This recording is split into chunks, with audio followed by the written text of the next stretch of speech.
नमस्कार. महाराष्ट्र योजना कॉर्नरमध्ये आपल्या सर्वांचे स्वागत आहे. राज्य शासनाच्या माध्यमातून राज्यात पेट्रोलियम पदार्थाच्या खरेदी विक्रीवरती मर्यादा घालण्यात आलेली आहे. निर्बंध लादण्यात आलेले आहे. यांच्या संदर्भातील एक महत्त्वपूर्ण असा जी.आर. 12 जून 2026 रोजी घेण्यात आलेला आहे. म्हणजेच की आपण जर बघितलं तर म्हणजे भूराजकीय घडामोडीमध्ये वैश्विक ऊर्जा संकट निर्माण झालेले आहे. ऊर्जा पाठपुरवठ्यामध्ये साखळी विस्कळीत झालेली आहे.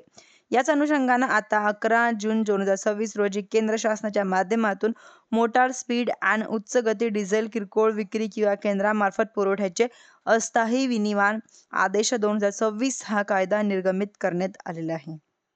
याच अनुषंगाने आता राज्य शासनाच्या माध्यमातून सुद्धा याच अनुषंगाचे काही आदेश देण्यात आलेले आहे. आपण जर पहिलं व्यावसायिक खरेदीवरती बंदी घालण्यात आलेली आहे. संस्थात्मक औद्योगिक आणि व्यावसायिक ग्राहकांनी किरकोळ विक्री केंद्रावरून सर्वसामान्य जे पेट्रोल पंप असतील अशा पेट्रोल पंपावरून पेट्रोल डिझेल खरेदी करू नये. अशा ग्राहकांनी खरेदीचं बल्क कस्टमर असलेल्या पंपावरून इंधनाची खरेदी करावी. अशा प्रकारच्या सूचना देण्यात आलेल्या आहे.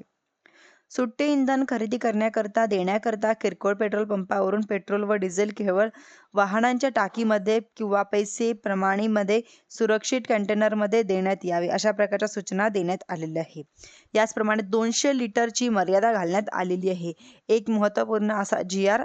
देण्यात आलेला आहे की प्रतिदिन म्हणजे प्रति ग्राहक आणि प्रति वाहन म्हणजे 200 लिटर पेक्षा जास्त डिझेलची विक्री केली जाऊ नये. तशाच प्रकारची खरेदी केलेली डिझेलची पुन्हा विक्री करण्यासाठी सुद्धा सक्त मनाई करण्यात आलेली आहे. बरेच जण पेट्रोल पंपावरून पेट्रोल डिझेल घेऊन येतात आणि ते सुट्टे पुढे विकतात.